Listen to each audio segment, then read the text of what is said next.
All right, welcome back. Our next speaker is Christine Tasson. Christine is a professor at Sorbonne University. She does research at the intersection of computer science, mathematics, logic, and more specifically, denotational semantics of probabilistic programming languages, programming languages in general, distributed systems, and in particular in probabilistic programming languages. She's one of the leading experts in this question of denotational semantics, and she was the program chair for LAFI last year. She will be again this year, and she's a participant in the French ENR probabilistic programming semantics. She will talk today about denotational verification of probabilistic programming. Welcome, Christine. Thank you for the introduction, and thank you, Xavier and Jean-Baptiste, for organizing this great event. I'm very happy to be here. Okay, so the purpose of this talk is to make an introduction to semantics, especially for probabilistic programming. So the objectives are to see what is semantics, what kind of properties we can prove, why semantics for probabilistic programming can be hard, especially when there is higher order in place. And I will also present some models and applications, but among many other models and applications. Okay, so semantics is a key tool for designing programming languages, but also for formalization and proof of programs, all through the continuum from machine code to high-level programming languages. And yesterday we have seen many talks where semantics were used to formalize programs by mathematical objects that allows us to prove, to have tools, mathematical tools to study the programs. So for instance, here I have a really simple program, which is just tossing a coin, a dice coin, and I want to associate to this program a mathematical object, which is a function that takes the bias, P, and that returns the probability distribution over 0 and 1. Okay? So denotational semantics does that automatically. It takes the syntax, the text, and produces the mathematical object.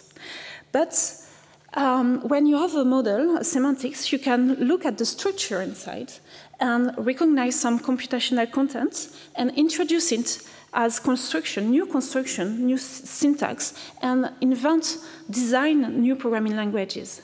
So there are so many examples, but perhaps the most famous one is the introduction of function in programming languages. So it's come back to Church and the introduction of lambda calculus as one of the first models for computability, but it took about decades to come into real programming languages.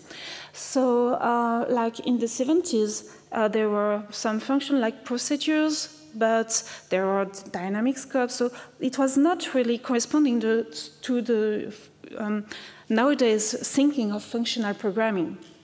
So now, even in Python, you have the lambda, even in Excel, as we have seen yesterday. But what I really like in programming languages is the affiliation with the denotational semantics. So for instance, in Haskell, you have the monads. Monads allows you to structure functional programming, but you don't really need to know whatever categorical monad is to use it. And programmers do not need that. But still, there is the roots of this language. At the really beginning, there was this idea of categorical monad. My other preferred example is the categorical abstract machine in OCaml, which was the first abstract machine that was implemented and that allowed you to evaluate your programs. So of course, now in OCaml, you don't use the categorical abstract machine. It was replaced by the sync abstract machine, thanks to Xavier, and all the community have changed the language. But still, at the beginning, it was this story of Cartesian closed categories and so on that was in place. So I'm not sure if the people that design Excel was studying category theory when they add lambda in it, but it's still a hard question to understand what are the meaning of programs when there is lambdas, higher order, compositionality, and so on. Okay, so what kind of question can we study with semantics? So we have here two really simple programs, and I want to know if they are equivalent. So there is this construction sample, which takes D, which is a program representing a probability distribution. So on the left-hand side, I sample my distribution, I get an outcome, and I test twice if it's 0, and according to the result, I return 1, 2, or 3. On the right-hand side, I store my distribution, and then I sample it twice, and according to the result, I return 1, 2, or 3. So, what do you think? Are they equivalent or not? No, they are not equivalent, because if you compute the operational semantics, if you evaluate the program, you will see that you have different execution traits that will lead to, for instance, here you will never have 2 appearing, but here you will have 2 appearing with probability 1/2.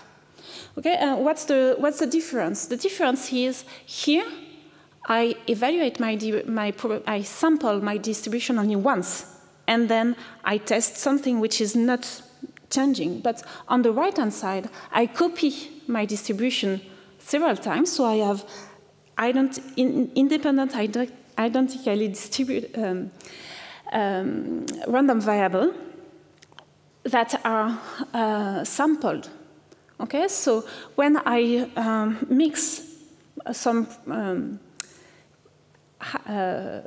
programs with effects like probability, the meaning can be difficult to understand. Here it's very, very simple, but if I mix that with higher order and so on, it's becoming harder to understand if 2 programs are the same or not. So to answer this question of behavioral equivalence, so here left and right are not the same, they are not behaving the same.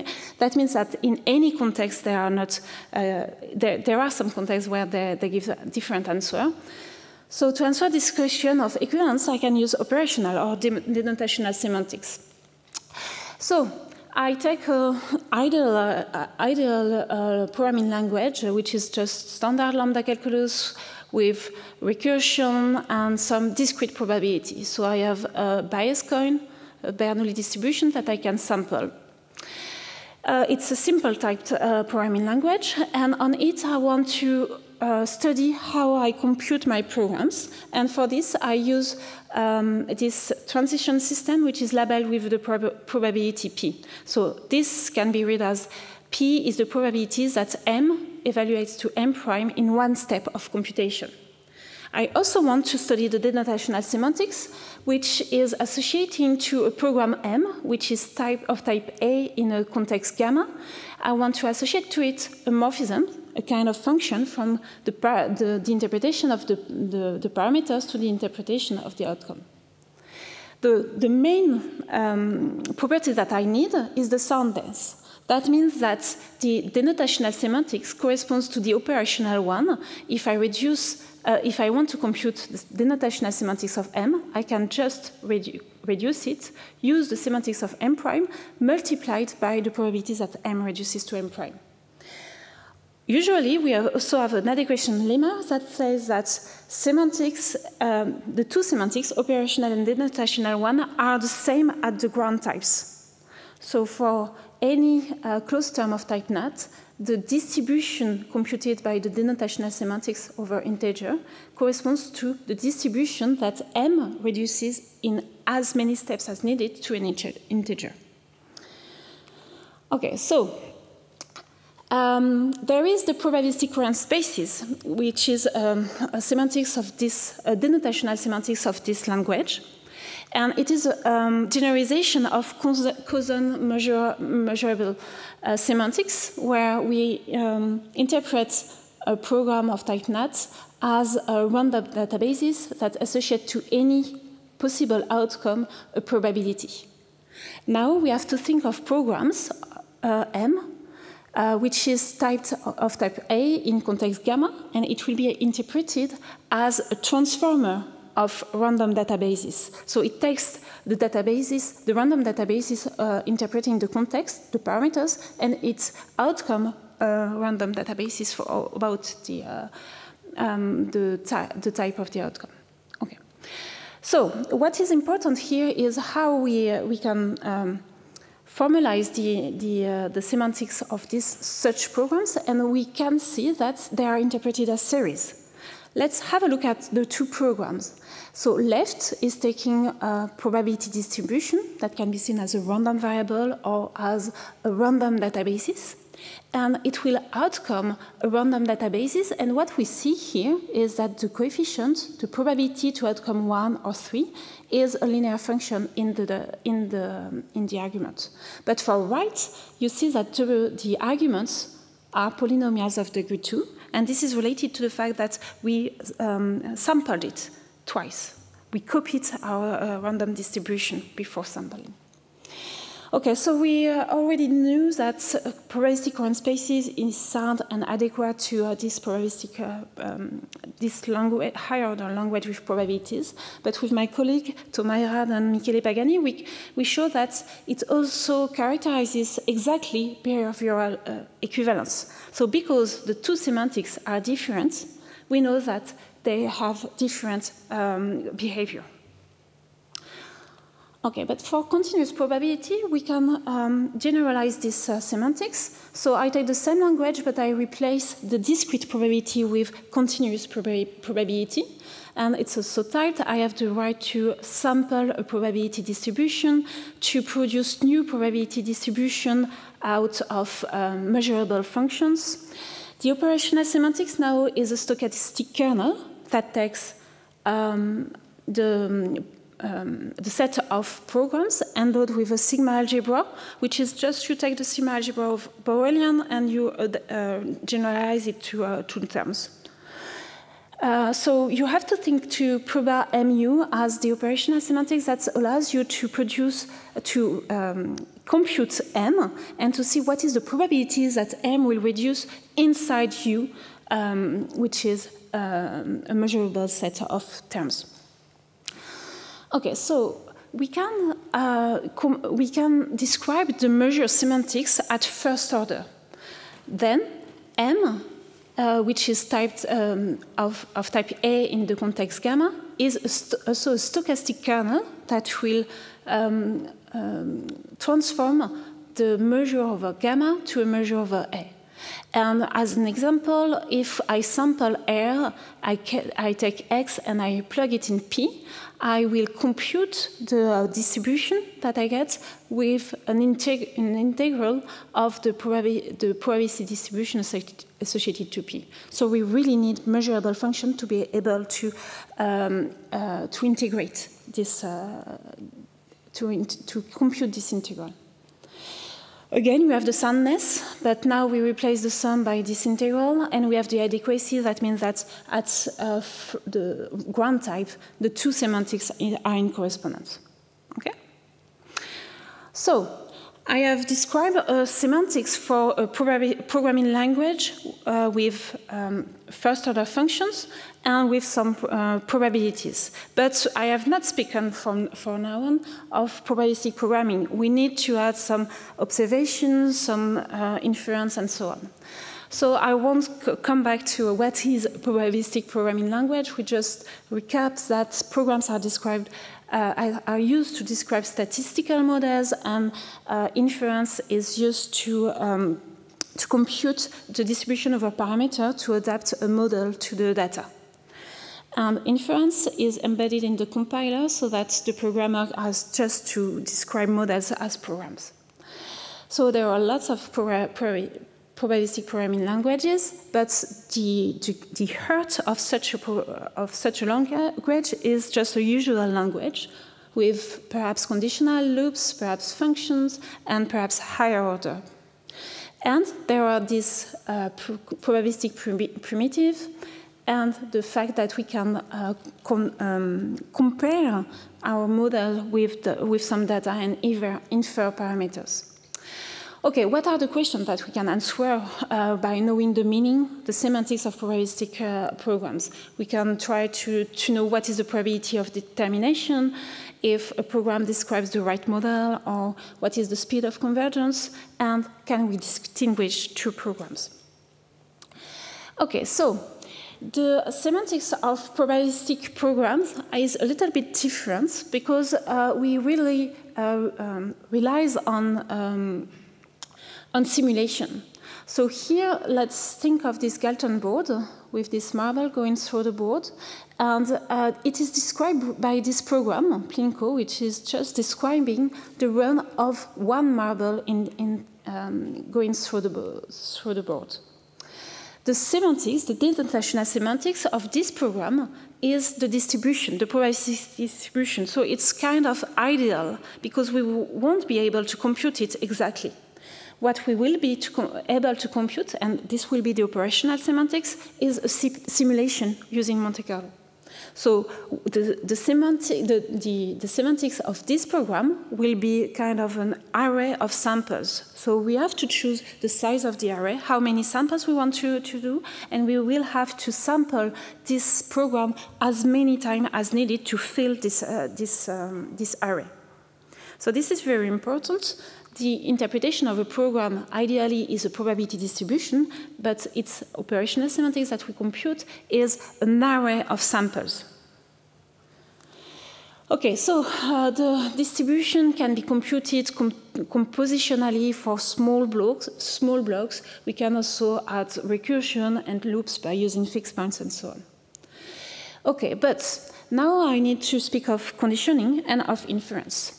So perhaps you know this little experiment where you want to compute P, and you have rice grains, and you have a square, and you drew a circle on it, and you just uniformly spread your grains on this square. And now you just have to count how many grains were inside the disk out of all the grains. Okay, so I try to reflect this experiment as a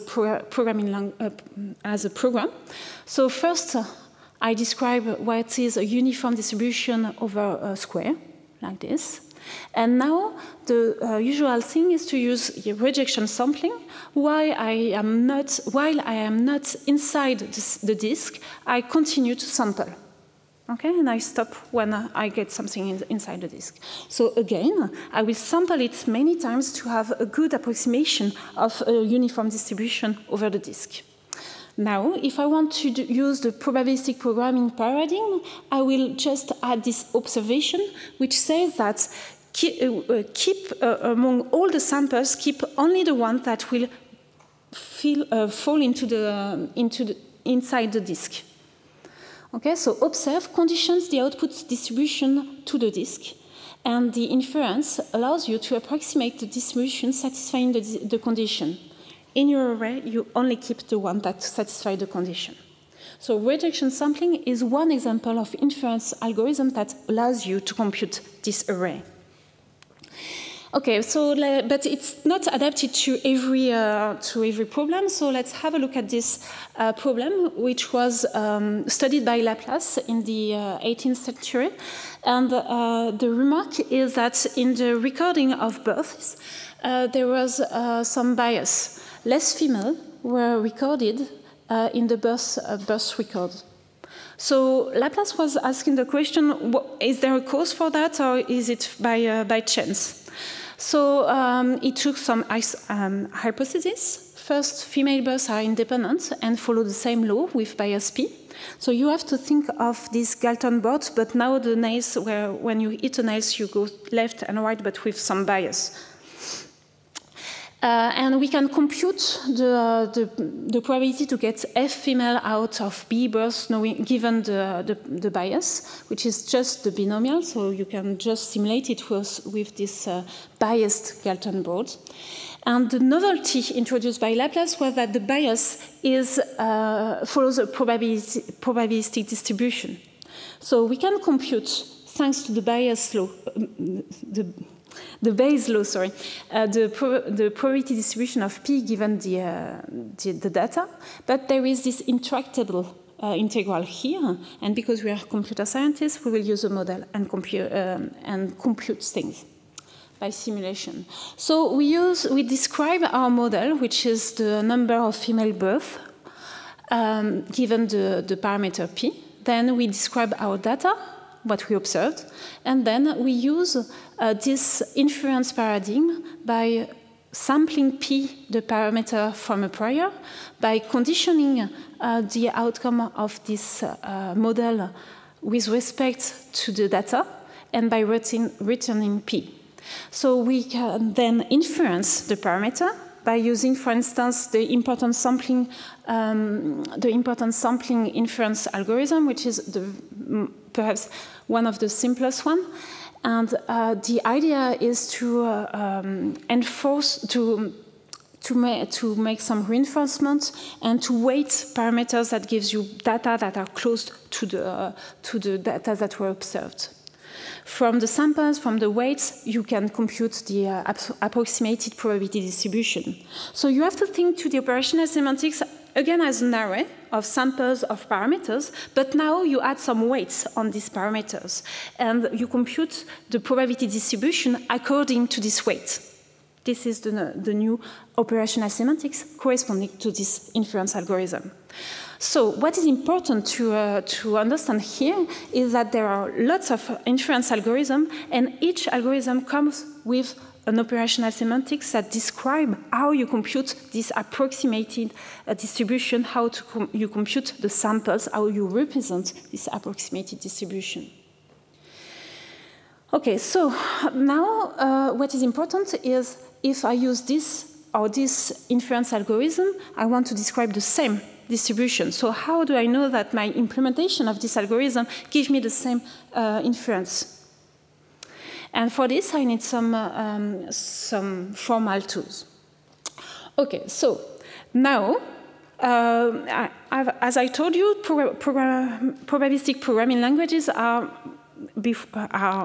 extension of usual programming languages, and programmers love functional programming. They are used to that. It's elegant, and you can do you can describe models and so on. So, cool, there is the lambda.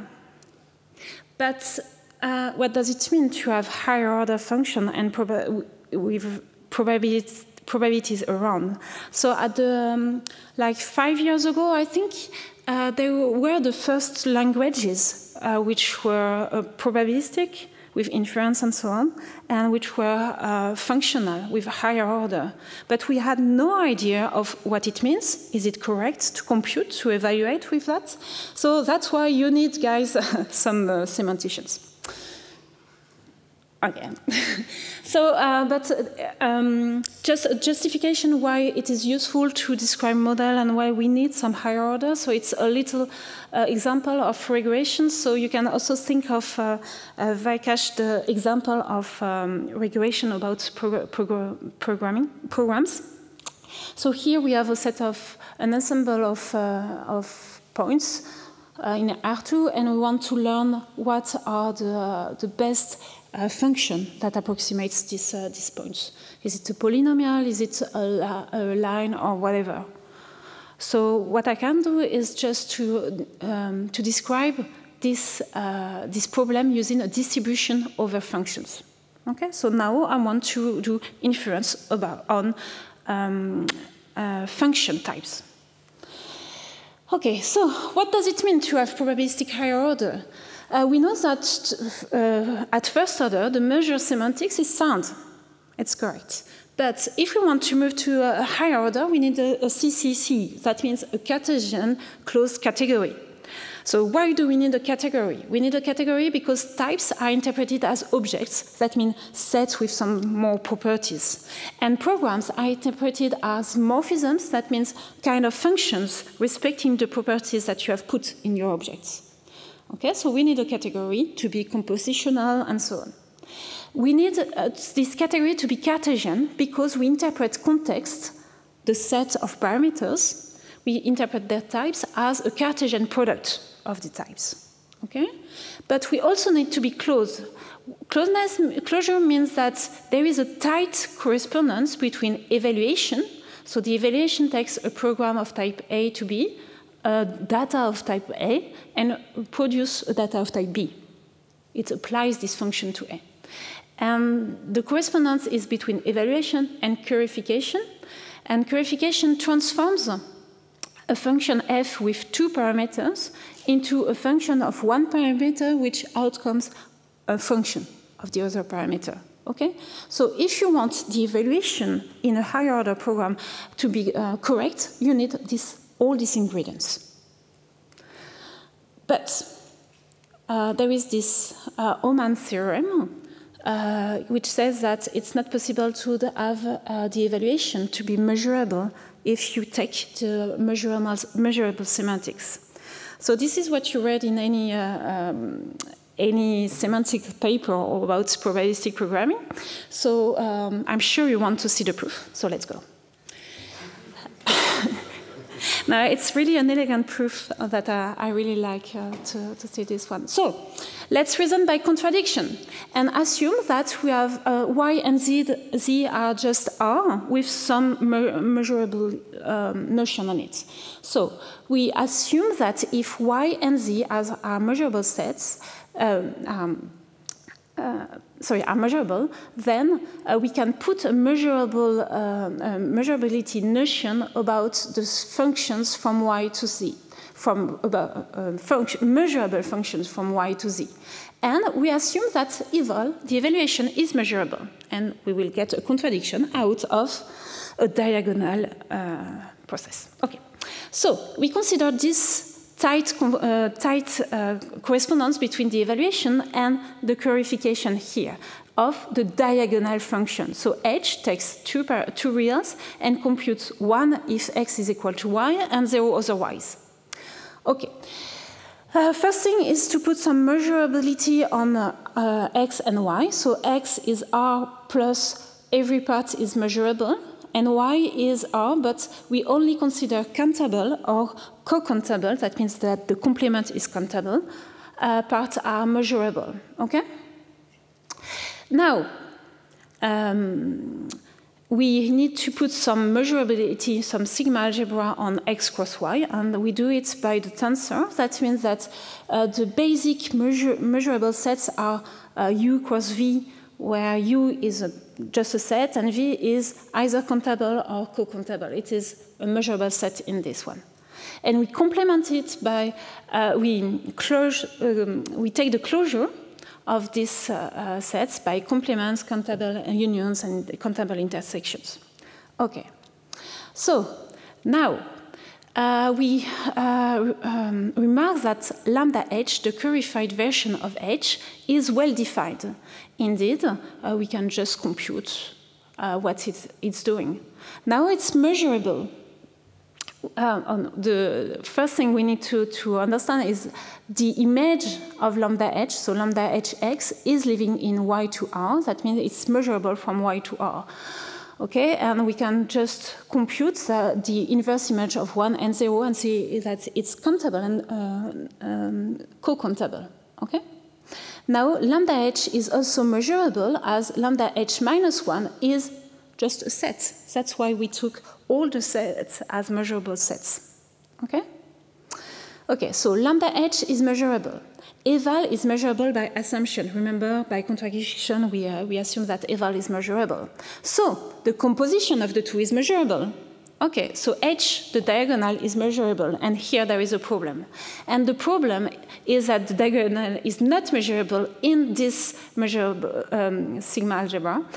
So how do we prove that? We prove that it doesn't satisfy a property which is satisfied by all the measurable sets here. And the property is this one. You have if x, y are in W and y is not in Bn, then for any other z, x, z will be in W. So there is a contradiction because you go outside of the diagonal, but this property is satisfied by basic measurable sets and is stable by union intersection complement. So it's satisfied by every measurable set in here. So we have our contradiction by a diagonal argument. Okay? So what is the problem here? What is the fundamental thing? Why it's not working here? It's because we have too many functions in the measurable sets. The problem is that lambda h is measurable. Okay, so we want to get rid of some measurable functions to have a model of probabilistic programming with higher order. Okay, so if we manage to have a model where we can interpret all programs, but we get rid of this diagonal, we are done. And that's what we did with, again, Michele Pagani and Tomaira, my colleagues. We described a semantics for higher order and continuous probabilistic programming, which is the measurable stable cones. So I will just give you some ideas of what is measurable cones. So what we wanted to do is to make a generalization of the probabilistic current space model, which was adapted for the discrete probabilities. And we wanted our model for continuous probability to include this discrete probability model. Okay, so what we choose is the cones, which are CPOs with an order which is induced by addition and convex structure, which is useful for probabilities. So the objects are cones and measurable space, and the morphisms are stable and measurable functions. But we didn't start with this notion. We started with just complete cones and Scott continuous function to be able to interpret recursion, fixed points, and so on. But we soon realized, or not so soon, realized that the category was Cartesian but not closed. So we had to do something, and we remarked that all the interpretation of programs are stable. By stable, we mean that they are hyperconvex function.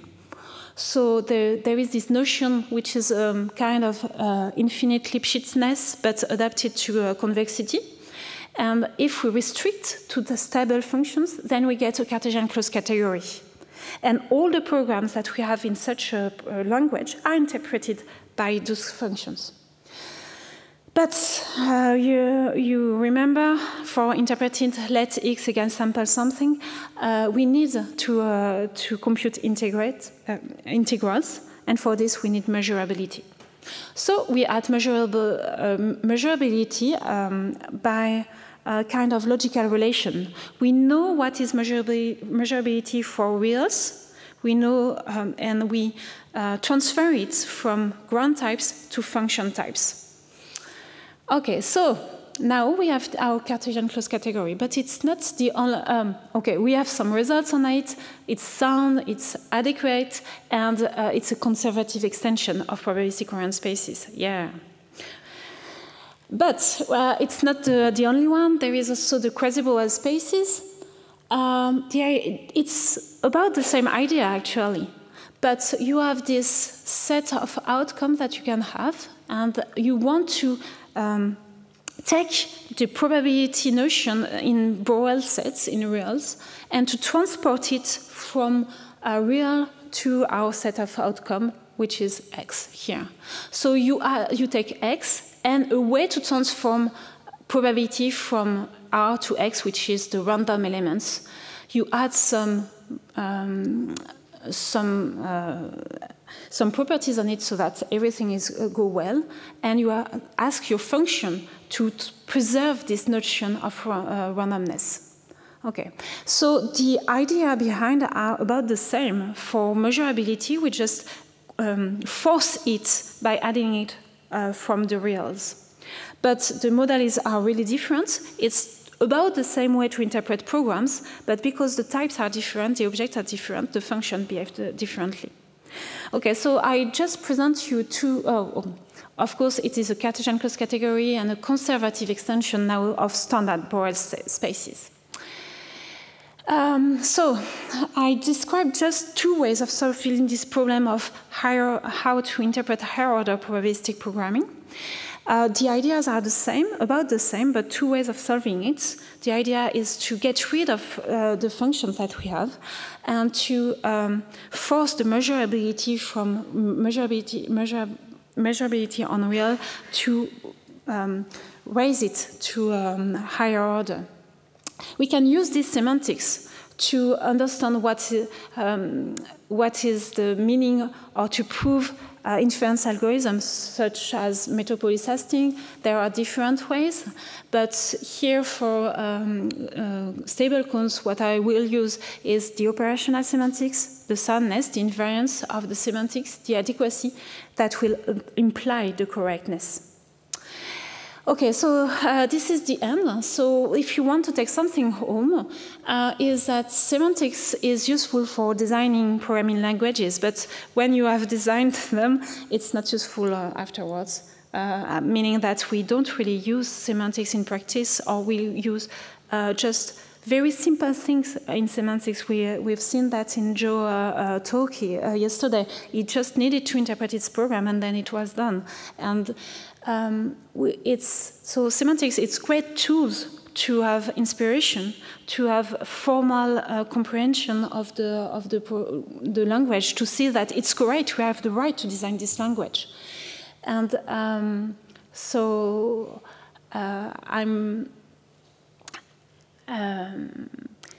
I think that it's not only for studying formal things, but also for designing programming languages. Thank you.